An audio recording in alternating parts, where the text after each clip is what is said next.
One of the questions that I get all the time in the comment section here on Spector Creative is, where are all the new toys? I mean, not like new releases, but new concepts. When you stroll the toy aisle these days, we tend to see the same brands that have existed for the last 30 years. It's, He-Man 9.0, Ghostbusters 4.0, Star Wars, gosh knows how many there have been. And while there are always going to be evergreen brands like Marvel, Power Rangers, Ninja Turtles, that type of thing, there haven't been that many new toys in the last 20 years. I mean, outside of things like Poppets or iPads, and I really don't want to consider iPads toys because, well, screens are not exactly toys.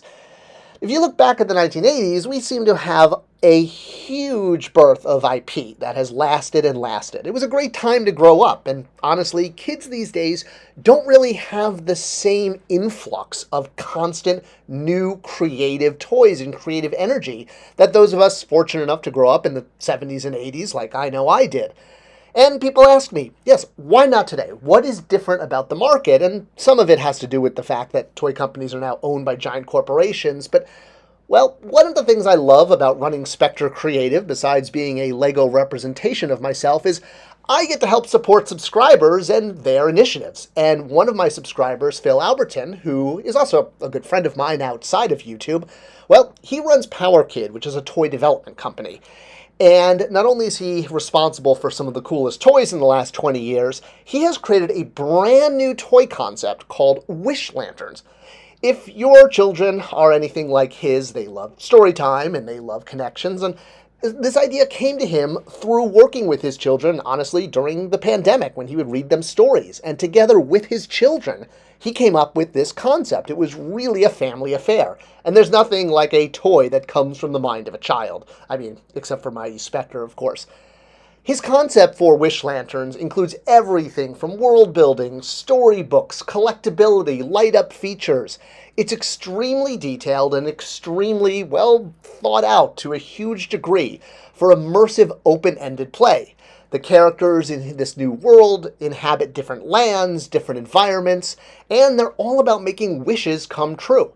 They have a true and tried play pattern, and combined with a light-up feature when you place the small collectible figurines inside of lanterns, well, you get an amazing magical effect that really encourages kids to let their imagination free, making wishes for toys, for life, for happiness, for family, for health. We all need a little bit more of that these days. Heck, the toys even double as a nightlight with an automatic turn-off feature. It's honestly really innovative, and I wouldn't be making this video if I wasn't already excited about it. It's something that he's been working on for quite some time, and I'm not getting paid to make this video. I'm doing this because I believe in the project too. I think it's pretty amazing. His team has developed everything from the product line to apps to commercial ability to being able to take the product and put it on different categories of merchandise. I can talk today, I swear. So everything from the collectible nature of things like Shopkins and little products to, well, Smurfs that we grew up with. It's all the same collectability, but now infused with the wishing that we all need today for a better world. If you're interested in supporting this, there's a link to the Kickstarter below. I definitely encourage you to check it out because we need more original toy IP in this world, and this is a great way to support a fantastic new toy line that's just getting started. Check them out at the Kickstarter, and I hope to see you again on the Spector Creative channel.